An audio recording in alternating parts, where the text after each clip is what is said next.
objective of this video is to learn about processing and manufacturing of chocolate Cadbury, to study the relation of processing and manufacturing of chocolate with microbiology, to relate the contribution of management towards development of commercial food production, and last but not least is to incorporate the strategy of Cadbury.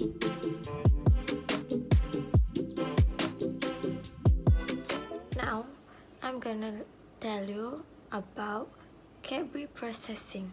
First, the road to tastiness starts with the picking of many cocoa pods by cocoa farmers.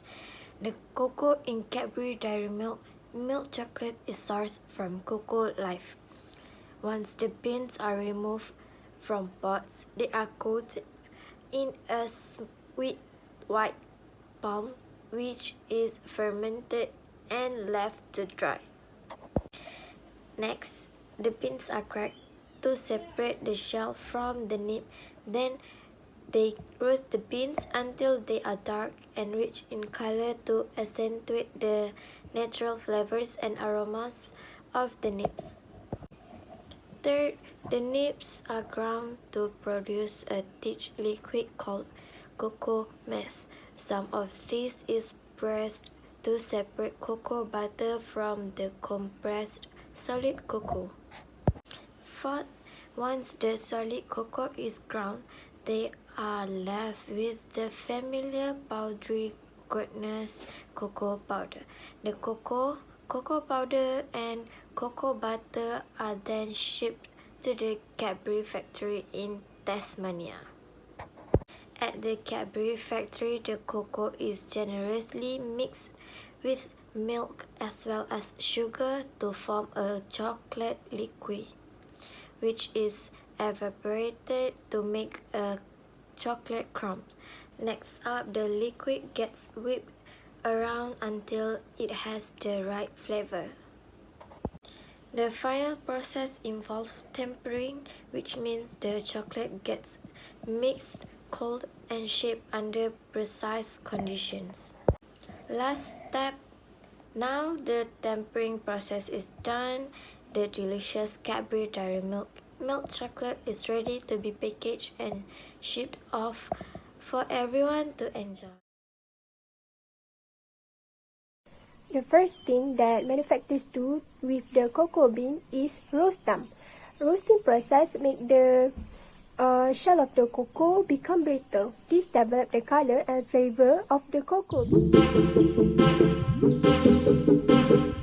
In winnowing process, cocoa nib pass through a series of sieves which strain and sort the nib according to size.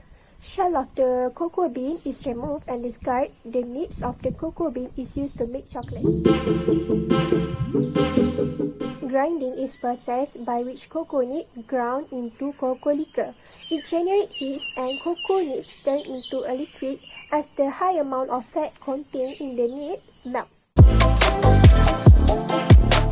Next, refining process. In this process, the cocoa liquor is added with sugar, butter and other ingredients. In the case of milk chocolate, fresh or powdered whole milk, it depending on manufacturing method and manufacturer's formula. Mixture is refined to a very smooth consistency. Tempering is final procedure in chocolate processing. Tempering is a controlled cooling process to ensure proper shine, shape and mouthfeel. Finally, chocolate is manufactured and distributed around the world. Now, I will relate the manufacturing and processing of chocolate with microbiology. So, chocolate is derived from the seeds of the tree Theobroma cacao. So, cutting the cocoa pods open, the beans are exposed to microbes and the fermentation process is allowed to begin. So, microbes arise from the hands of workers, knives and unwashed baskets. So, fermentation takes place in the pectinaceous pulp surrounding beans of this tree.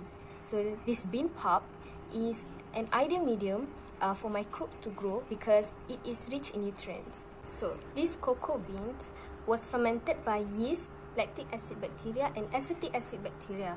The resulting high temperature and products produced by this microbe, such as ethanol from yeast, kill the beans, which contribute to the flavoring of the chocolate. So, in the early stage of fermenting process, yeast produce ethanol and secrete enzymes that break down pectin. As I mentioned just now, the pulp contained pectin and it was called as pectinaceous pulp. Then, lactic acid bacteria and acetic acid bacteria appear, followed by the aerobic spore-forming bacteria and filamentous fungi. During the fermentation of the bean pulp, bacteria produce various products such as alcohols and organic acids, which can contribute to bean death. So the chemical changes that arise from the bean death add the initial aroma, coloring and flavor of the cocoa, all of which are finalized in the drying roasting stages. As we all know, microbes that are important in fermentation process are yeast, lactic acid bacteria and acetic acid bacteria. Okay, first yeast. Yeast grow well in acidic environments such as in the beginning of the fermentation process. So in this early stage, yeast can decrease the acidity of the pulp by using citric acid. It will convert sugar to alcohols and produce carbon dioxide. After the fermentation process finish, the drying and roasting process will begin. The beans will dry over the course of a few days until the water content drops about 7 to 10%. The rate at which the beans dry is also an important factor involved in the study of chocolate making. If conditions are not right, then microbes such as fungi may begin to grow and form. As a conclusion, microbes need to be controlled during manufacturing and processing of chocolate to increase the quality of the chocolate and to avoid the spoilage of the chocolate. Hello, Assalamualaikum. My name is Imran bin Hasri and I'm from AS114-3B1. Today I'm going to present about contribution of management towards development of food production. Okay. First thing first. Using high quality ingredients to produce high quality foods. To produce high quality products, it must be by using high quality ingredients. For example, the quality of Cadbury's company product is always good since the products was introduced. And number 2, establish a research and development, which is R&D team. Research and development team will do all the research using ingredients to create a new recipe and produce a new product or innovate the already made product. For example, Cadbury company come with their latest product, which is Cadbury Choco Baked Cakes, introduced in India. And third is the continuous of food production. Systematic scope of work (SOW) and standard operating procedure (SOP) will enable a food factory to continuously produce their product. For example, Cadbury factory is able to produce their product even in pandemic situation. Number 4, well-organized company and factory system. With well-ordered system, the company itself could bigger the branch. For example, Cadbury company have many branch that operates in more than 50 countries worldwide and become second largest confectionery brand in the world. I think that's all from me. Thank you. Today I will do my presentation on marketing strategy of Cadbury. The first strategy is segmentation. The segmentation of Cadbury product is based on mixed demographics.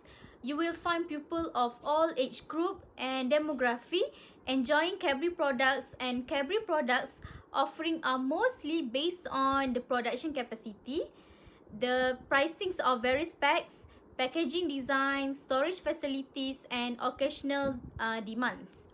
Next strategy is targeting. No doubt, Cadbury targets all age group, but it also uses other strategies such as targeting specific groups. For example, it has high demand for different products by young people. There are so many brands to give a special taste. This special product can keep your real memories in life. Next is positioning. Cadbury has identified these brand values and adjust its advertising strategies, branding, marketing to reflect these values in different markets. Each strategy can vary from increasing brand awareness, educating potential customers about the new product, increasing seasonal purchases, or a campaign to highlight the positive emotional value of the brand. There are many other strategies in marketing strategy in Cadbury. The first is world leader. Cadbury is the world leader in chocolate. It known to have the best manufacturing and wide distribution channel. Cadbury has present in 160 or more countries. Next is powerhouse brands and products. Cadbury has many strong brands in its product portfolio. The product are very high quality product. Next is the brand name, the brand equity, and the brand loyalty. Cadbury products are blessed with a fantastic brand loyalty due to its marketing, distribution, and strong branding. Over the years, the brand equity of Cadbury is also high, and hence Cadbury is comfortable charging a premium for its product because of the high brand equity. Next is Cadbury positioning as a gift. The smartest tactic that Cadbury has done over the years with the products like Dairy Milk or Celebrations is that these chocolates are positioned for gifting. Due to this smart strategy, Cadbury has safely differentiated from majority of its competitors. Next is the promotion. Cadbury has one of the strongest promotion in FMCG industry. This further imparts strength to Cadbury because it provides excellent brand recall. Okay, the next is worldwide connect. Cadbury is one of the few brands which connect so well with the people worldwide. Cadbury has always focused on emotional marketing to connect with the audience. Last but not least is the placement and distribution. Cadbury has a superb distribution strategy in place that and like all FMCG companies, Cadbury has distributing to 200 countries with a variety more than 40 variants, and it is not a small feat. Cadbury has been achieving the same for the past many years. Thank you.